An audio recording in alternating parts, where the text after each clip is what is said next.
दारू से मुक्त है। तथागत गौतम बुद्ध पंचशील दिए ना, उसमें पहला बोलते हैं पाणाति पाता वेरमणि, अकारण प्राणी हिंसा नहीं करूंगा। यानी कि मुझे कोई मारेगा तो मैं उसको मार सकती हूँ, मुझे कोई मारेगा तो मैं उसको मार सकती हूँ, लेकिन अकारण किसी को मैं अपने भाई, अपने भतीजे, अपने घर परिवार या नात मात रिश्तेदार आपके चलते किसी लकड़ी को मैं मारूंगी नहीं। ये तथागत बुद्ध की पहली शिक्षा है, कारण हिंसा नहीं करेंगे।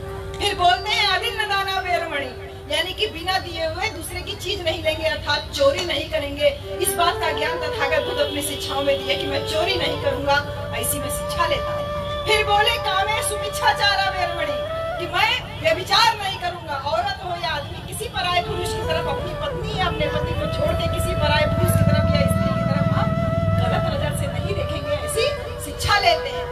मूसा व्यादा वेरमणि, झूठ नहीं बोलेंगे, चुगली नहीं करेंगे, ये शिक्षा लेते हैं। सुरा मेरे मज्जपमादर ठना वेरमणि, कच्ची पक्की शराब नहीं पिएंगे, दारू नशा पान सुरती तंबाकू गुटखा पान मसाला नहीं खाएंगे, ऐसी शिक्षा ग्रहण करते हैं। ये ज्ञान दिया बुद्ध ने, ज्ञान दिया बुद्ध ने। हिंसा नहीं करेंगे, अकारण हिंसा नहीं करेंगे, हिंसा नहीं अकारण हिंसा नहीं करेंगे।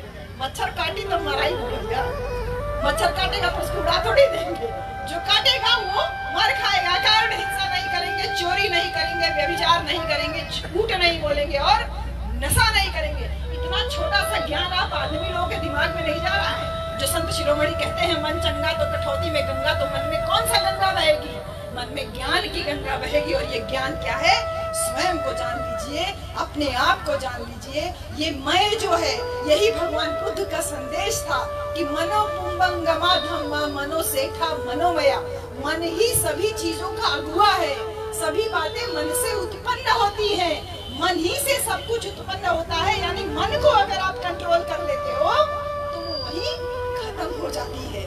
मन से ही आप सुखी होते हो। बहन जी, साड़ी चाहिए, नई साड़ी चाहिए, ब्याह में जाए के है, आदमी से नई साड़ी पहले भी साड़ी पहन भाई अभी ना पहले शादी है, तब आदमी कहले पैसा ना दो, चाहे जहां पैसा लेके हो, पैसा हमके साड़ी चाहिए, नई साड़ी पहले तब कभी जाए, नहीं तो ना जाए। वो नया साड़ी नहीं लाके देगा तो हम तुरंत नाराज हो जाती है मन से ना। और वही सोच ले कि अरे कौन हमारे घोरे का बिया है, कौन हमारे लड़का का बिया है, वो पुरनकी पहन ले तो कौन फर्क पड़ जाए, कौन हमारे ऊपर फोटो कैमरा लागल नहीं। मन से हुआ ना, मन से सोच लिए तो हम लोग कर लिए। लेकिन आप अपने मन को क्यों नहीं काबू में कर पाते हो भैया? एक दिन दारू पिए बिना नहीं रह सकती हो? हाँ, कितनी छोटी सी बात है। मन चंगा तो कठौती में गंगा। मन से ही भगवान बुद्ध कह रहे हैं सब कुछ उत्पन्न हो रहा है, और आप अपने मन पे कंट्रोल नहीं कर पा रहे हो, एक दिन नहीं कंट्रोल कर पा रहे हो। जब एक दिन नहीं कंट्रोल कर पा रहे हो तो तैयार रहो जो सरकार की, ये मत सोचिए क्योंकि मानवता उनके रजिस्टर में है ही नहीं। मानवता तो सिखाई तथागत गौतम बुद्ध ने। जब तथागत बुद्ध कहते हैं न जच्चा वसलो होती, न जच्चा होती ब्राह्मणों, कमन्ना वसलो होती, कमन्ना होती ब्राह्मणों। यानी न जच्चा वसलो होती, न जन्म से कोई चांडाल होता है, न जन्म से कोई ब्राह्मण। तथागत बुद्ध ने कहा, और उसी बुद्ध की बात को संत शिरोमणि गुरु रविदास बोलते हैं कि पूजिए, कि मत पूजिए ब्राह्मण जो होवे गुण ज्ञानहीन, और पूजिए चरण चांडाल को जो होवे गुण ज्ञान प्रवीण। और ये भी बात आगे संत शिरोमणि गुरु रविदास बोलते हैं कि ऊंच नीच कुछ नहीं होता है, ऊंच नीच कुछ नहीं होता है, ये सिर्फ आपकी जो है ऊंचे। रविदास कहते हैं कि रविदास जन्म के कारण होत न को नीच, नर को नीच कर डाली है ओछे कर्म की कीच। यानी जन्म से कोई ऊंचा नीचा नहीं पैदा होता है। सब समाज के लोग बैठे हैं, मैं सबको संदेश दे रही हूँ संत शिरोमणि गुरु रविदास का। वो कहते हैं कि जन्म से कोई ऊंचा नीचा नहीं होता है। बहन जी, ये आदमी जो हमको आज ये 5 मीटर साड़ी में लपेट करके सर पे पल्ला रखना सिखाते हैं, ये हमारे पैदा किए हुए, हम इनको पैदा करते हैं। उसी जगह से आप पैदा होते हैं, उसी जगह से हम पैदा होते हैं, लेकिन हम तुम्हारे ऊपर कभी शासन नहीं करते। तुम हमको कितना दबाने की कोशिश करते हो, फिर भी हम तुम्हारी बात मानते रहते हैं। रविदास कह रहे हैं कि जन्म से कोई ऊंचा नहीं होता, कोई नीचा नहीं होता। रविदास जी यही कह रहे हैं कि जन्म से कोई ब्राह्मण नहीं होता है, जन्म से कोई नीच नहीं होता है। वो कहते हैं नर को नीच कर डालती है, अरे ओछे कर्म की कीच। ऐसे दारू पी पी के घूमोगे तो बाहर वाले तो चमरौटी वाला न बोलेंगे। हाँ, देखो बोल रही है, एकदम पौवा बोल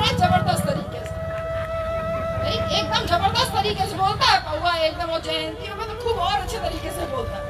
नर को नीच कर डारती है ओछे कर्म की कीच। आपका कर्म जैसा होगा आपका निर्धारण उसी प्रकार से होता है। ये तो वर्ण व्यवस्था बनाई है कुछ तथाकथित लोगों ने, उसकी वजह से ऊंच नीच है। नहीं तो जो बुद्ध का संदेश था, का संदेश था कि आपको आपके कर्म है जो ऊंच और नीचे बनाते हैं। सोचिए उस समय पे, आज से 644 साल पहले उस व्यवस्था का हिस्सा बनारस में इनके साथ में संत कबीर भी पैदा हुए, इन्हीं के साथ में वो भी पले बड़े, और दोनों संतों ने मिल करके, संत शिरोमणि गुरु रविदास महाराज और संत कबीर, दोनों लोगों ने मिल करके बनारस में अंधविश्वास पाखंड के खिलाफ कितना जबरदस्त नारा बुलंद किया। सोच करके देखिए, आपके पास तो आज संविधान है, आप कहीं पे भी चौराहे सट्टी पे खड़े होकर के नारा लगा सकते हो। उस समय ऐसी व्यवस्था में रह करके उसके बीच में अंधविश्वास पाखंडवाद के खिलाफ बोलते हैं। संत कबीर बोलते हैं कि अगर पाथर पूजे हरि मिले तो मैं पूजू पहाड़, अगर पत्थर पूजने से भगवान मिलता तो मैं पहाड़ पूजता, और घर की चकिया को न पूजे जाको पीसन खाक। घर की चकिया कोई नहीं पूजता है, जिसमें पहले चक्की में ही तो आटा पीसता था, अभी तो मशीन पे जाता है पिसाने, तो वो चकिया भी तो पत्थरे के ना बनी है बहन जी। एक जगह पत्थर पे कोई कुकुर भी मूत के चला जाएगा तो लगेगा कोई देवता है, आप जाकर के उसको फूल चढ़ा के चले आओगे। हाँ, और दूसरी जगह घर की चाकी जिसका पीसा हुआ खाते हो, उसकी कोई पूजा नहीं करता। दो महान पुरुषों ने आपके समाज में पैदा हुए और अंधविश्वास कुरीतियों पाखंड के खुलेआम इन लोगों ने बोला, और बोला तो आंखें खोलो, आंखें खोलो मेरे प्यारे भाई लोग, आंखें बंद करके मत बैठो। वो हर एक व्यवस्था जो तुमको गुलाम बनाती है उसके खिलाफ बोलने का काम किया। संत शिरोमणि गुरु रविदास महाराज ने कहा, चर्म मांस अरु रक्त का तन का बना आकार, अरे नजर पसारे देख लो सारा जगत जमार। ये शरीर किसका बना हुआ है? चर्म यानी चमड़े का, चमड़े के नीचे मांस होता है ना बहन जी, चर्म मांस और रक्त, शरीर में खून बह रहा है, अस्थि मज्जा है, अस्थि है, हड्डी है, चर्म मांस और रक्त का तन का बना आकार। ये शरीर चमड़ा मांस और रक्त से मिल करके बनता है। अरे नजर पसारे देख लो सारा जगत जमार। क्या बात करते हैं संत शिरोमणि गुरु रविदास। वो कहते हैं हर व्यक्ति, हर जाति का व्यक्ति, हर धर्म का व्यक्ति, कोई भी किसी भी जाति धर्म का हो, वो चमड़ा मांस और रक्त से ही तो बना होता है। तो आप एक चमार को क्यों जो है इतना नीचा मान करके चलते हो, सीधा सीधा प्रहार करते हैं। और वो ये कहते हैं कि राम और कृष्ण या फिर राम और रहीम, यानी कि हिंदू और मुसलमान में कोई भेद नहीं है। वो कहते हैं कि कोई भेद नहीं है। वो बोलते हैं कि हिंदू तुरक नहीं कछु भेदा, सब में एक ही रक्त और मासा। जैसे वो कहते हैं चमड़े मांस और रक्त से तन का बना आकार, नजर पसारे देख लो सारा जगत जमाल, वैसे बोलते हैं हिंदू तुरक में, यानी हिंदू तुरक यानी हिंदू और मुसलमान में या किसी और जाति बिरादरी में कोई अंतर नहीं होता है। क्यों? क्योंकि सभी में एक ही रक्त और एक ही मांस चलता है, यानी कि सब में मांस और रक्त बहता है। आपको खून की जरूरत हो मेरे भाई, तो आप कभी भी खून देने वाले की जाति बिरादरी धर्म नहीं देखते हो। खून की जरूरत होती है तो आदमी केवल A positive, B positive, O negative, A B positive, खाली खून का ग्रुप ढूंढते हो कि भैया एक बोतल खून मिल जाए, हमारे सगे संबंधी को खून की जरूरत है। तो जब खून बनाने वाले ने भेद नहीं किया तो तुम और कौन होते हैं भेद करने वाले? ये बात संत शिरोमणि गुरु रविदास महाराज पूरे समाज को, पूरे दुनिया को, पूरे देश को ये कह करके जाते हैं कि जो लोग अपने आप को दम मारते हैं कि हम बड़ी ऊंची जाति के, ऊंचे धर्म के हैं, उसमें सीधा सीधा प्रहार करके संत शिरोमणि गुरु रविदास महाराज कहते हैं कि हिंदू तुरक नहीं कछु भेदा, सब में एक ही रक्त और मासा, अरे दो एक दूजा नाही पेखियो सोई रैदासा।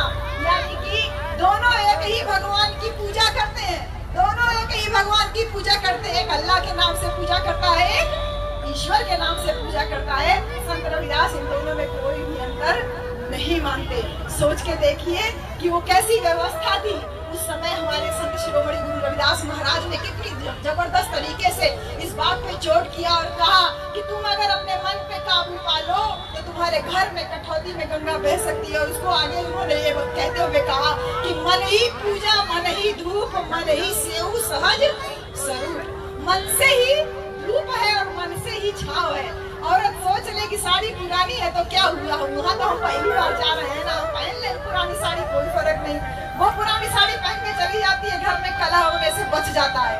आदमी दारू पीने के पहले एक बार सोच ले कि 100 रुपए से मैं आधा किलो सेब अपने बच्चे को आज खिला दूं तो कितनी अच्छी बात है। लेकिन आप दारू खरीदने से पहले एक बार अगर अपने मन की आवाज सुनेंगे तो आपको जरूर फायदा होगा। संडे की आवाज सुनेंगे तो बात पता नहीं कितनी फायदा होगा, लेकिन अपने मन की आवाज, आप दूसरे के मन की आवाज आप लोग बहुत सुन रहे हैं। अगर एक बार दारू खरीदने से पहले अपने मन की आवाज सुनेंगे कि अपने बच्चे को इस पैसे से मैं एक अच्छा सा जो है 1 किलो सेब खिला दूं या आधा किलो सेब खिला दूं, 1 किलो अंगूर खिला दूं, तो निश्चित रूप से आपका बच्चा कहेगा कि मेरे पापा कितने अच्छे हैं, मेरे लिए सेब लेकर के आते हैं, मुझे भी मेहनत से पढ़ना चाहिए। लेकिन आप दारू लगा के अगर आओगे तो आपका बच्चा कहेगा कोई बात नहीं, हम जैसे पापा को मिल जा रही है, कुछ काम नहीं कर रहे हैं दारू, वैसे हम भी बड़े होंगे, हमको भी मिल जाएगी। तो औरत अपने मन को काबू में किए हैं, हम अपने संस्कार अपनी बेटियों में दे देते हैं। अपना संस्कार हम अपनी बेटियों में दे देते हैं, लेकिन ये तथाकथित कुर्सी पर बैठे हुए आदमी लोग, आप अपने मन पर काबू नहीं कर पाते हो और अपना संस्कार अपने बच्चों में नहीं डाल पाते हो। बहुत अफसोस की बात है। संत शिरोमणि गुरु रविदास महाराज आप ही सबको जागृत करने के लिए ये सारी बातें कह के गए कि कृष्ण करीम राम रही, राम हरि राघव, जब लग एक न पेखा, वेद कतेब पुराण, पुराणन सहज एक नहीं देखा। यानी वेद कर्ता पुराण सब एक ही है। हरि भी एक है, कृष्ण भी एक है, राम भी एक है, रहीम भी एक है, सब एक है और सब एक ही बात करते हैं। क्या बात करते हैं कि मानवता खतरे में नहीं होनी चाहिए, आदमी आदमी का खून बहाए ऐसा नहीं होना चाहिए। जो मानवतावादी दृष्टिकोण तथागत गौतम बुद्ध का था, वही मानवतावादी दृष्टिकोण लेकर के संत शिरोमणि गुरु रविदास महाराज आपके और हमारे बीच में चल के आते हैं और बोलते हैं कि आप किसी भी ऐसे व्यक्ति को मत पूजिए जिसने आपको जाति व्यवस्था में बांटा, जिसने आपको ऊंच नीच में बांटा। कभी भी इस तरीके से मत कीजिए और हमेशा अपने मन की बात, यानी अपने मन को काबू में कीजिए, अपने मन की बात को सुनिए। क्योंकि अगर आपने ऐसा नहीं किया तो ये मान के चलिए कि ये प्यारे बहुजन समाज के लोग बहुत भोले भाले हो। किसी समय आप और हम इस देश के राजा हुआ करते थे, आज राजा हम दारू लगाने के बाद होते हैं, चाहे नाली पड़े रहे, चाहे सड़क पे पड़े रहे, लगता है पूरी सड़क हमारी, पूरी नाली हमारी। तो वो राजा बनने की बात नहीं कर रहे हैं। एक समय पे ये पूरे देश पे आपका और हमारा कब्जा था, लेकिन इतने भोले भाले थे, कभी दारू शराब चखे नहीं थे, किसी ने थोड़ी सी पिला दी और उसके बहकावे में आ गए और आज तक बहकावे में ही आ रहे हैं। लेकिन धन्यवाद है संविधान का, धन्यवाद है संविधान की उस मानवतावादी विचारधारा का, जो भारत के संविधान, जो तथागत गौतम बुद्ध और संत शिरोमणि गुरु रविदास महाराज जैसे महापुरुषों की, इनके जैसे संतों गुरुओं की विचारधारा पे आधारित है, जो कहता है कि औरत औरत में कोई भेद नहीं, आदमी आदमी में कोई भेद नहीं, धर्म धर्म में कोई भेद नहीं, जाति जाति में कोई भेद नहीं, सब कोई एक बराबर वोट डालने का अधिकार, सबको एक बराबर पढ़ने का अधिकार, सबको एक बराबर शिक्षा का, नौकरी का, प्रत्येक मानवता को एक बराबर अधिकार जो भारत के संविधान के वजह से मिला हुआ है। बहुत खटक रहा है भैया, बहुत खटक रहा है। आप नीचे बैठे रहो, ऐसे बैठे रहो तो वो बहुत खुश हैं, लेकिन जैसे आप नीचे से उठ करके तख्त पे बैठने की कोशिश करो या कुर्सी पे बैठने की कोशिश करो तो टेंशन बढ़ने लगती है, टेंशन बहुत तेजी से बढ़ने लगती है। और टेंशन कैसे बढ़ती है कि कैसे कैसे कैसे यही रहल काली तकले ई त भैंस चरावत वाली, कैसे यही एक लड़का बगल में आके बैठ गया, अरे चौड़े एक लड़का काल तक तो चौड़ा छुड़ावत रहो, कैसे आज बगल में बैठ गए, अरे धोबी लड़का काली तक कपड़ा धोवत रहल, कैसे बैठ गया कि कुर्मी लड़का ई काली तक खेत जोतत रहल, कैसे बैठ गया ई स्वाहा मौया के सब्जी धोवे के टोकरी बुने का काम रहा, कैसे बगले बैठ गए। ये बैठा भारत के संविधान की वजह से, लेकिन कुछ लोग नहीं चाहते कि आप उनके बराबरी में बैठो, इसलिए वो दिन रात षड्यंत्र कर रहे हैं। मेरा एक एक शब्द ब्राह्मणवाद पे चोट है, मेरा एक एक शब्द मनुवाद पे चोट है, लेकिन मेरी लड़ाई ब्राह्मण से बिल्कुल भी नहीं है, मेरी लड़ाई ब्राह्मण से बिल्कुल भी नहीं है, किसी जाति विशेष से मेरी लड़ाई नहीं है, बल्कि मेरी लड़ाई उस सोच से है, उस कुत्सित सोच, उस षड्यंत्रकारी सोच जिसने आपको और हमको गुलाम बनाने का पूरा प्रयास कर रहा है। मेरी लड़ाई उसके साथ में है। और आपको भी भारत के संविधान के द्वारा जो अधिकार मिला है उसी लड़ाई को लड़ने में आपको सहायक होगा। इसलिए मेरे प्यारे बहनों और प्यारे भाइयों, आज संत शिरोमणि गुरु रविदास महाराज की जयंती पर संकल्प लीजिए कि संत शिरोमणि गुरु रविदास महाराज ने कहा था, ऐसा चाहूं राज में मिले सभी को अन्न, अरे छोट बड़े सब सम रहे, अरे रहे रविदास प्रसन्न। संत रविदास कह रहे हैं, आपको आगाह कर रहे हैं, जागरूक कर रहे हैं, कह रहे हैं कि कभी तुमको वोट डालने का अधिकार मिलेगा तो मैं ऐसा राज चाहता हूँ, कभी बहुजन समाज का राज फिर से आएगा। वो जानते थे कि किसी जमाने में हम राजा थे, कभी ऐसा राज आएगा। वो कहते हैं, ऐसा चाहूं राज में मिले सभी को अन्न। लॉकडाउन हुआ, कितने परेशानी में थे हम लोग। हाँ भैया, बहुत सारे घरों में चूल्हा नहीं जल रहा था, खाली गांव देहात के लोग थोड़े सुरक्षित थे, क्योंकि आप अनाज पैदा करते हो, इसलिए आप कभी भूखे नहीं मरोगे। भूखे तो हमारे जैसे लोग मरेंगे जो शहर में रहते हैं, जिनके पास कोई सोर्स ऑफ इनकम नहीं है। भूखे तो हम मर रहे थे, लेकिन धन्यवाद है उन महापुरुषों का, उन महान लोगों का, जिन लोगों ने अपनी तनख्वाह से, जिन लोगों ने अपने गांव देहात से इतना बंडल बना करके लोगों के बीच में वितरित किया, जिससे मानवता जिंदा रहे। बिना धर्म जाति से के नाम लिए लोगों ने लोगों की रक्षा की, यानी कि लोग लोगों को बचाने के लिए आगे आए। यही बुद्ध का संदेश था और यही संत शिरोमणि गुरु रविदास का संदेश था। जब मानवता को बचाने लगे तो समझ लेना तुमको ईश्वर की कोई जरूरत नहीं है।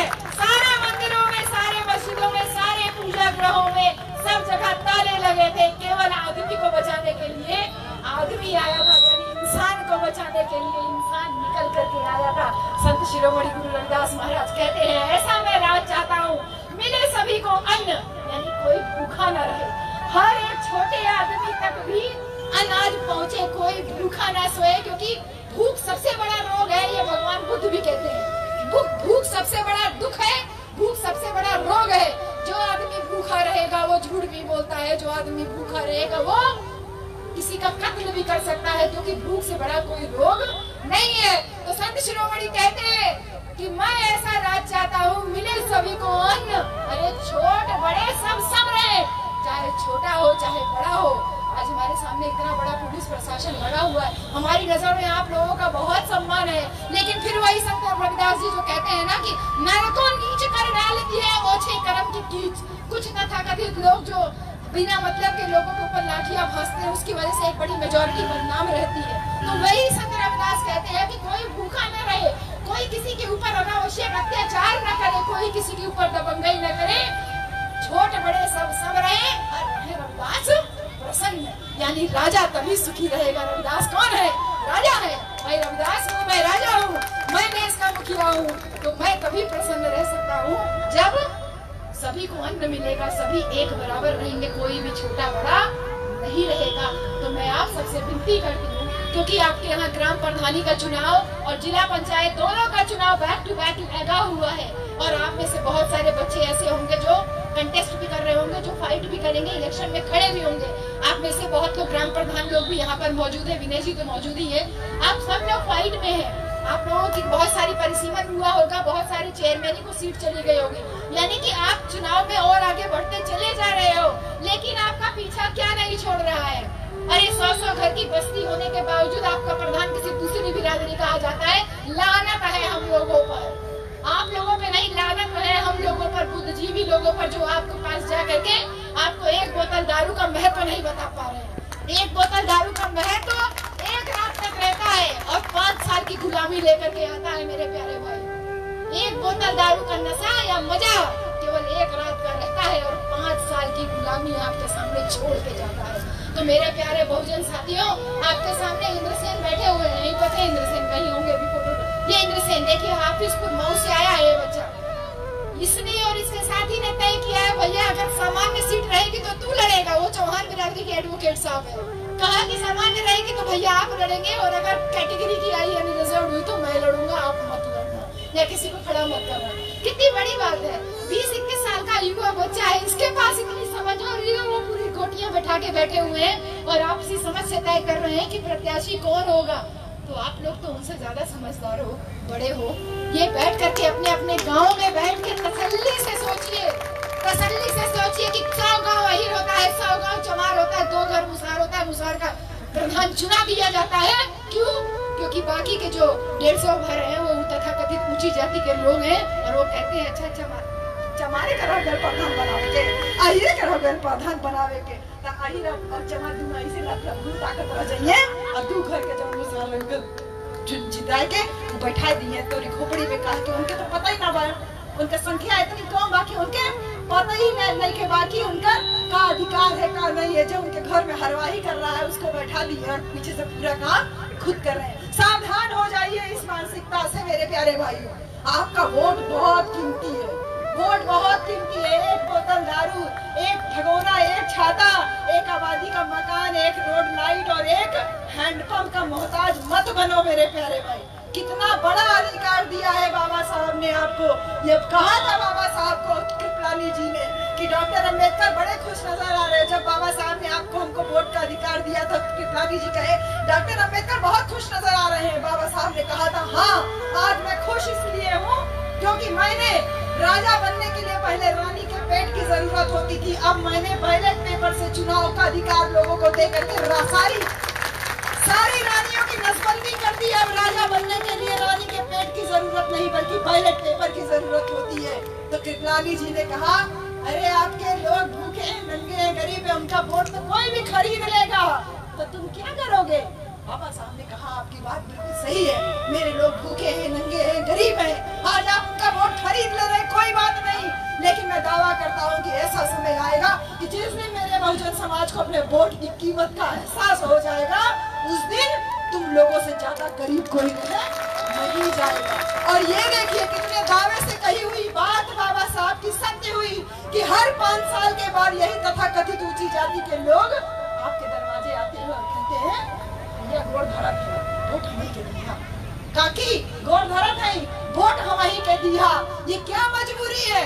ये मजबूरी है आपके वोट की कीमत का उनको अंदाजा है, लेकिन तुम सारे भाई लोगों टीका, चंदन, धागा, माला, झाला और अगरबत्ती, मोमबत्ती सब फुर्सत मिले, उसके बाद दारू, इससे फुर्सत मिलेगी तब तो आगे बढ़ोगे। ये चुनाव आपके लिए जीवन और मृत्यु का चुनाव है मेरे प्यारे भाइयों। बाकी सब जगह बैलेट पेपर खत्म कर दिया गया है, मशीन से चुनाव हो रहा है, उसके ऊपर बार बार संदेह उठता है, लेकिन तुम लोग आप लोग सब बड़े खुशनसीब हो कि आपका चुनाव अभी भी बैलेट पेपर से हो रहा है। आपको जीतने की, साफ सुथरे तरीके से जीतने की आप लोगों की बहुत प्रबल संभावनाएं हैं। एक एक गांव से 4-4 कैंडिडेट जो खड़े हो रहे हो, आपस में बैठ के सहमति कर लो यार। 4 लोगों के बीच में कोई दूसरा मलाई मार के चला जा रहा है, इस परंपरा को खत्म करिए।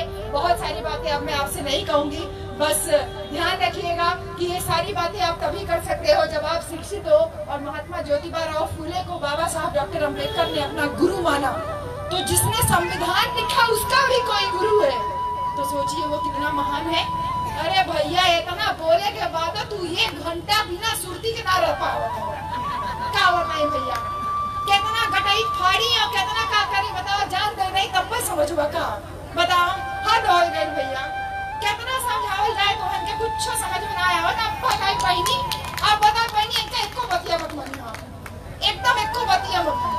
अभी आजमगढ़ से आ रहे हैं, आजमगढ़ में एक प्रकाश भैया है, वो बार बार कहते थे मेरी बीवी सिंदूर लगाना नहीं छोड़ती, मैं बहुत परेशान हूँ, भगवान बुद्ध की तो पूजा करती है लेकिन सिंदूर बिंदी लगाना नहीं छोड़ती, दीदी समझाइए।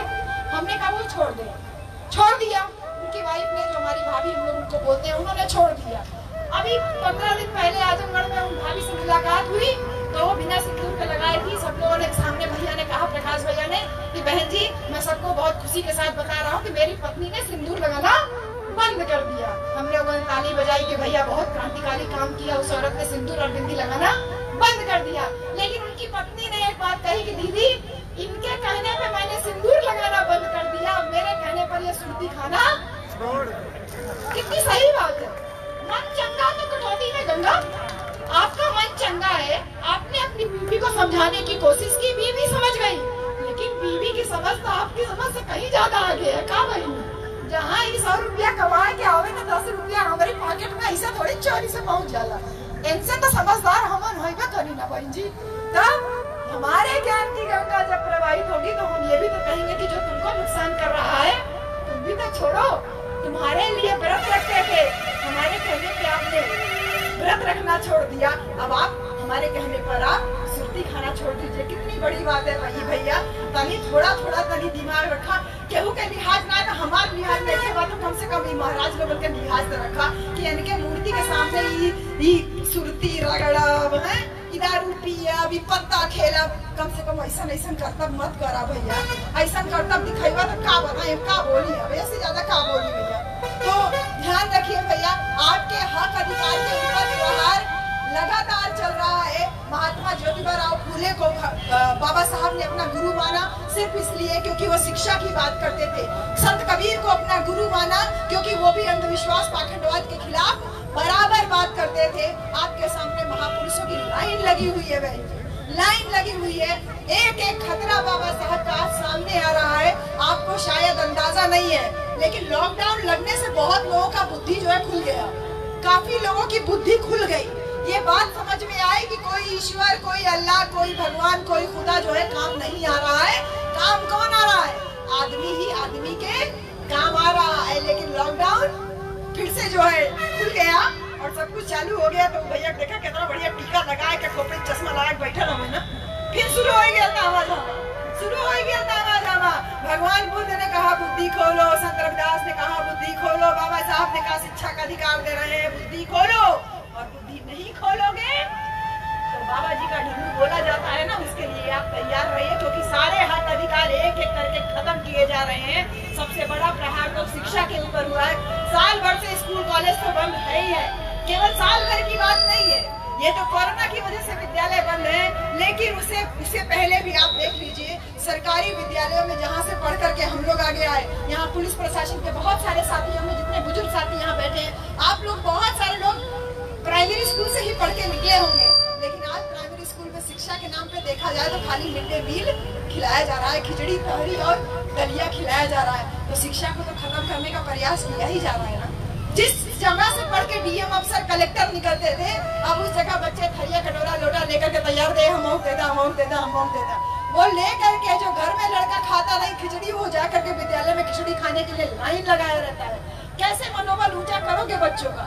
एक एक करके अधिकार खत्म किया जा रहा है। नौकरियों में आरक्षण तो खत्म लगभग कर ही दिया गया, कुछ दिखाने के लिए चीजें चल रही है। लेकिन सबसे बड़ा जो एक प्रहार किया जा रहा है कि जो लोग ये कहते थे कि हम लोग आरक्षण के दम पे नौकरी पाए हैं, हमको आरक्षण की वजह से नौकरी मिली है, नहीं तो हमारे अंदर कोई योग्यता नहीं है, बार बार कहा जाता है। क्यों बेटा ऐसे बोलते हैं ना, ये तो कोटे से आया है, इन लोगों को कहा कोटा नहीं होता तो कहाँ से आते हैं? जितने नौकरी पेशा लोग हैं या विद्यालयों में भी तुम लोग देखते होगे बेटा, कहते हैं कोटा था तो ये आ गया, नहीं तो इनके जैसे लड़का के एडमिशन कहीं मिल पाओ। ये जो चल रहा है कोटे के ऊपर बार बार प्रहार होता था, खुलेआम आप देख लीजिए। अभी सरकार ने 3 या 9 लोगों की भर्ती की है और अभी शायद 70-80 लोगों की भर्ती बैकडोर से की जा रही है। लेटरल एंट्री के नाम पे IAS अधिकारी भर्ती किए जा रहे हैं। आपका बच्चा इलाहाबाद, बनारस, लखनऊ और कहाँ जा करके आप उसको 2000-2500 महीना भेज करके आप उसको IAS PCS की तैयारी कर रहे हैं और यहाँ बैकडोर से अधिकारी नियुक्त किए जा रहे हैं। कितना लड़ोगे इस व्यवस्था से? इस व्यवस्था से लड़ने के लिए ये लगाए रहोगे तो कैसे लड़ पाओगे? इस व्यवस्था से लड़ने के लिए बहुत मजबूती चाहिए और उस मजबूती की शुरुआत आप आदमी लोगों को करनी है। अपने जीन्स को खराब मत कीजिए दारू के नशे में। जब आप दारू पी लेते हो, आउट ऑफ सेंस हो जाते हो, आपको होशो हवास नहीं रहता है। वही जीन्स लेकर के अगर आपका बच्चा पैदा होता है तो उसके अंदर कैसे मनोबल ऊंचा होगा मेरे प्यारे भाई? इस बात को समझिए मेरे प्यारे बच्चों। हमें बहुत अफसोस है, हम अपने आप को गुनहगार आप लोगों का मानते हैं कि हम आपके लिए भारत के संविधान तक को नहीं छोड़ के जा पाएंगे। अगर ऐसी व्यवस्था चलती रही, ऐसी व्यवस्था चलती रही तो हम तुम्हारे हक अधिकार को छीन लेंगे। जिम्मेदार हम होंगे बेटा, हम, क्योंकि हम आपके लिए कुछ नहीं कर पा रहे, क्योंकि आपके पेरेंट्स हमारा साथ नहीं दे रहे हैं और एक एक करके हक खत्म हो जाएगा, ना तुम पढ़ पाओगे, नौकरी तो बहुत दूर की बात है। इसलिए आज महापुरुष की जयंती पे इन्होंने कहा कि ऐसा चाहूं राज में मिले सभी को अन्न, छोट बड़े सब सम रहे रविदास प्रसन्न। संत शिरोमणि गुरु रविदास का जो संकल्पना थी बेगमपुरा का मतलब जहाँ कोई दुखी ना हो, जहाँ कोई दुखी ना हो, वही संकल्पना तथागत गौतम बुद्ध की थी।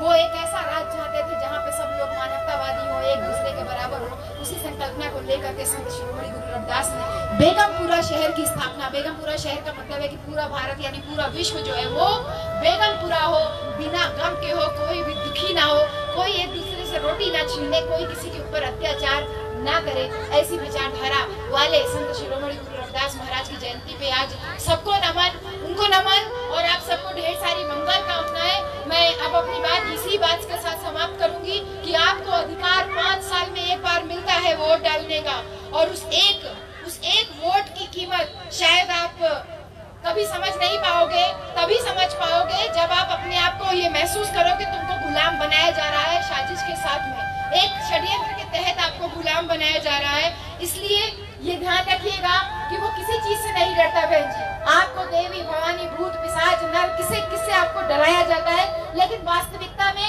जो मनुवादी लोग हैं वो ना भूत पिशाच से डरते हैं, ना किसी चीज से नहीं डरते। वो डरते हैं केवल आपको हक अधिकार देने से कि ये कहीं हक अधिकार पा गया तो ये हमारे बगल में ऐसे बैठने लगेगा, साफ सुथरा कपड़ा पहनने लगेगा। केवल इस बात का खतरा है, और इस खतरे को आप मेंटेन रख सकते हैं, इस खतरे को मेंटेन आप रख सकते हैं जो आपको वोट का अधिकार मिला है। इसको साझा तरीके से मिलजुल करके, गाजीपुर में मैंने आने की शपथ ली थी। एक समय ऐसा भी था, आज से 5-6 साल पहले की बात है, एक समय ऐसा भी था कि यहाँ के कुशवाहा लोगों ने मुझे बुलाया था और उन्होंने साफ साफ मना कर दिया था मुझे कि आप बाबा साहब पे कुछ नहीं बोलेंगी, और आप बाकी सब पे बोलिए, भगवान बुद्ध पे बोलिए, किसी पे बोलिए, लेकिन आप बाबा साहब के ऊपर एक लाइन नहीं बोलेंगी। हमने कहा जिसकी वजह से आपको यहाँ जयंती मनाने का अवसर मिल रहा है।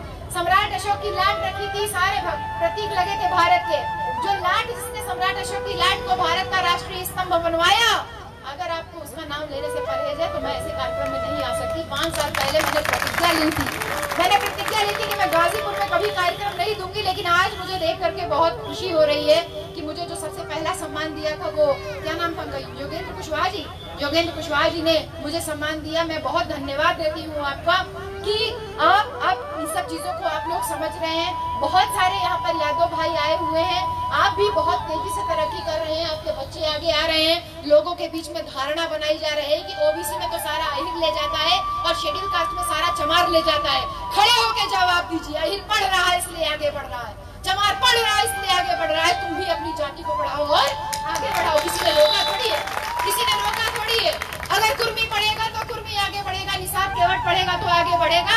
यादव पढ़ रहा है तो यादव बढ़ रहा है, इसमें कौन सी बड़ी बात है। इसलिए जो लोग आपस में फूट डालने का कोशिश कर रहे हैं उनको इस बारे वाले अपने प्रधानी और जिला पंचायती चुनाव में मुंहतोड़ जवाब दीजिए कि ओबीसी और एससी अलग अलग नहीं है, चमार और अहिर अलग अलग नहीं है, ये मौर्या कुशवाहा और जो लोहार सुनार कहार अलग अलग नहीं है। हम सब बहुजन समाज, हम सब इकट्ठा एकता बना करके एक अपना वोट का इस्तेमाल करके इस बार अपना प्रधान चुनेंगे, इस बार अपना जिला पंचायत चुनेंगे और इस बार अपना जिला पंचायत अध्यक्ष चुनेंगे। यही उस बेगमपुरा की संकल्पना, जो संत शिरोमणि की संकल्पना थी, जो उनकी सोच थी, उसको आगे बढ़ाने में आपका और हमारा यही योगदान हो सकता है। बहुत धन्यवाद है इन सारी महिलाओं को जो अपने बच्चों के साथ में आज जयंती पे बाहर निकली है। बहन जी, मेरी बात अगर समझ में आ रही हो आपको तो इस बात को प्रतिज्ञा लेकर के जाइएगा कि अगर तो के पूजे के है, तो के व्रत रखे के है, तो चांद देख के पूर्णिमा वाले दिन आप व्रत रखिए, कोनो टेंशन नहीं बाबा, कोनो टेंशन नहीं के आप चांद देख के पूर्णिमा वाले दिन व्रत रखिए, संत शिरोमणि गुरु रविदास की जयंती पे व्रत रखिए, बुद्ध पूर्णिमा पे व्रत रखिए, बाबा साहब की जयंती आएगी उस पे व्रत रखिए। हमारे बहुजन समाज में एक बढ़कर एक रोज भूखना चाहे आप रोज भूखिए। एक महापुरुष जो है पैदा हुए हमारे बहुजन समाज में, लेकिन अब किसी उस व्यवस्था का हिस्सा मत बनिए जिसने आपको और हमको गुलाम बना के रखा। हमारी औरतें कभी सर नहीं ढकती थी बहन जी, हम आदमियों की तरह ही आजाद थे, लेकिन कुछ लोगों ने षड्यंत्र करके खड़यंत्र करके हमको सर पे पल्ला डलवा दिया, हमको लिपस्टिक काजल बिंदी गले में हाथ पे सब करके तामझाम करके हमको गुलाम बनाया। लेकिन हमने गुलामी तोड़ी। देखिए हम आजादों की गाड़ी मैं चला के लाई हूँ आजमगढ़, हम चला के आए गाड़ी आजमगढ़ से यहाँ पर, हमने तोड़ी, हमने गाड़ी चलाना सीखा, हमने पति को अपने गाड़ी चलाना सिखाया। पति को गाड़ी चलाना नहीं आता था, इनको ट्रेन की ट्रेनर मैं ही हूँ। ये आजादी थी ना, ये आजादी थी, हमारे पेरेंट्स ने आजादी दी और फिर हमने अपनी जिंदगी को अपने शर्त पे जिया। और आज हम इस बात को आप लोगों से शेयर करके मुझे बहुत खुशी हो रही है कि हम दोनों पति पत्नी, वैसे तो आपको पता ही है कि हम लोग अपना पूरा समय, अपना पूरा नौकरी पैसा रुपया सब कुछ हमने बहुजन समाज के नाम कर दिया। हमें अपने नाम पे कुछ नहीं रखना है, कभी भी कुछ भी घर मकान नहीं बनाना है, कुछ भी अपने नाम पे नहीं रखना है, तो हमें किसी चीज का भय नहीं है। तो जो बेगमपुरा की संकल्पना तथागत गौतम बुद्ध की थी, संत शिरोमणि गुरु रविदास की थी, उसमें एक कदम हम दोनों आगे बढ़ा रहे हैं कि हम धीरे धीरे अपना सहयोग लोगों तक पहुंचा रहे हैं। जितने भी ओबीसी जाति के यहाँ लोग बैठे हैं, आप लोग इन बातों को समझिए कि अगर आप अब भी बाबा साहब को लेकर के आगे नहीं बढ़ेंगे तो संविधान खत्म तो भैया अहिर वापस भैंस चराई, कुशवाहा वापस हुए सब्जी उगाई, चमार हुए वापस चमड़ा छुड़ाई, सब अपनी अपनी जाति के पैसे में चले जाओगे। क्योंकि आग लगेगी तेरे घर तक तो उसकी आंच मेरे घर तक जरूर आएगी। यानी मेरे घर में आंच लगी है तो तेरे घर तक उसकी आंच जरूर आएगी। इससे अच्छा है कि मेरे घर आग लगी है तो टीका चंदन धागा मागा छोड़ करके आके पहले उस आग को बुझाने में अपना योगदान दीजिए। इन्हीं सारी बातों के साथ में आप सभी को बहुत बहुत धन्यवाद। स्पेशल धन्यवाद हमारे प्रिंस भाई को, जिसकी बार बार की रिक्वेस्ट प्रिंस ने जिद करके ये कार्यक्रम लिया। तो उतना दूर से नहीं तो वहाँ पे भी एक कार्यक्रम था, वो भी हमारा अपना ही कार्यक्रम था, वहाँ से हम भाग करके आए। प्रिंस ने बस बात किया, हम हाँ हूँ करते, इससे पहले प्रिंस ने मैसेज बना करके फॉरवर्ड कर दिया। हमारे लिए सांसद हमारी जान पड़ गई कि अब हमने कह दिया है तो हमको गाजीपुर आना पड़ेगा। हमने प्रिंस से कहा भैया 3 बजे हम नहीं आ पाएंगे, हम 5 बजे के बाद ही पहुँच पाएंगे, क्योंकि आजमगढ़ का कार्यक्रम भी दिन का ही है। वहाँ से भाग करके हम आए। हमारे प्रिंस भैया को धन्यवाद देती हूँ कि गाजीपुर आने बार बार टल रहा था। प्रिंस ने इनवाइट किया, हमारे भैया वहाँ से आए हुए हैं, कौन सी जगह है वो जो बनिया हरदिया से हमारे वो आए हुए भैया, वो हमारे जो प्रधान जी यहाँ विनय प्रधान जी बैठे थे, सब लोगों ने, हमारे राजू भैया बैठे हुए देखे, जमनिया से चल के आए। जमनिया का बहुत शानदार कार्यक्रम हमारे राजू भैया आपकी गाजीपुर की धरती पे कराए, देखिए वहाँ से चल के आए। सब लोग बारी बारी से प्रयास किया कि मैं किसी तरीके से गाजीपुर आ जाऊँ, लेकिन हो ही नहीं पा रहा था। लेकिन फाइनली प्रिंस जी को धन्यवाद देती हूँ कि एक कार्यक्रम के ही बहाने सही, लेकिन आप सब लोगों से मिलने का मौका मिला। और आपके ये संत शिरोमणि गुरु रविदास जयंती समारोह की जो भी पूरी टीम है, आपके अध्यक्ष बासुराम जी, उपाध्यक्ष संजय कुशवानी जी, महासचिव परशुराम प्रसाद जी, कोषाध्यक्ष सुरेश राम जी और संचालक मणिका जी, आप सभी को बहुत धन्यवाद। और जो सामने बैनर लगा है उसमें भी जितने लोगों के नाम लिखे हुए हैं, आप सबको बहुत बहुत बहुत धन्यवाद और जयंती की मंगल कामनाएं। बस ये ध्यान रखिएगा, आपका एक वोट आपकी बेटी की इज्जत के बराबर है। इस बार वोट के बदले दारू का सौदा करने से पहले ये समझ लेना कि चाहे वो उन्नाव में अभी वो 3 बेटियों को, जो 2 बेटियां मर गई, बहन जी खेत में घसीट के ले गए, तीनों बच्चियों को जहर दे दिया, 2 बच्ची मर गई, 1 बच्ची जिंदा है, उससे पता चला। चाहे वो उन्नाव हो, चाहे हाथरस हो, चाहे अलीगढ़ हो, चाहे आगरा हो, जितनी जगह पे बेटियों की इज्जत के साथ खिलवाड़ हो रहा है, उसमें जिम्मेदार मनुवादी काम आप ज्यादा हो, क्योंकि आप वोट दे करके ऐसे आदमी को चुन करके भेज रहे हो। अपने वोट का सौदा जब आप करते हो तो आपने अपनी बेटी की इज्जत का सौदा कर दिया। और अगर बेटी की इज्जत लुट रही है तो उसमें गलती किसकी है? अपनी गलती दोबारा ना होने पाए इसका तय रखिएगा। और अब से प्रण कीजिए कि रोज का नहीं तो कम से कम महापुरुषों की जयंतियों पे दारू नहीं लगाओगे। मैं टीचर हूँ, प्रोफेसर हूँ, इतना तो मैं आपसे बोल सकती हूँ। भले आपसे छोटी हूँ, क्या मैं अपने पापा को सिगरेट तक नहीं पीने देती। मैं बोल देती थी कि आप पी रहे हो, लेकिन उसका असर मुझ पे आ रहा, मैं पैसे की स्मोकर बन रही हूँ। आप पी रहे हो उसका धुआं, लेकिन मैं भी नहीं। मेरे पापा ने एक बार मैंने टोका था, उसके बाद से कभी सिगरेट को हाथ नहीं लगाया। चोरी से पीते हो, पीछे पीते हो तो मैं नहीं कह सकती, लेकिन कभी घर वालों के सामने, बच्चों के सामने, हम सबके सामने वो कभी नहीं पीते। तो जब अपने बाप को बोल सकती हूँ तो आप लोग तो मेरे भाई हो, आपके ऊपर तो मेरा ज्यादा अधिकार है। सामाजिक भाई ज्यादा नजदीक होते हैं घर के लोगों से। तो बहुत धन्यवाद आप सब लोगों को, ढेर सारी मंगल कामनाएं। पुनः आपसे मुलाकात होगी गाजीपुर में। सभी को जय भीम, नमो बुद्धाय, जय संविधान, जय कांशीराम।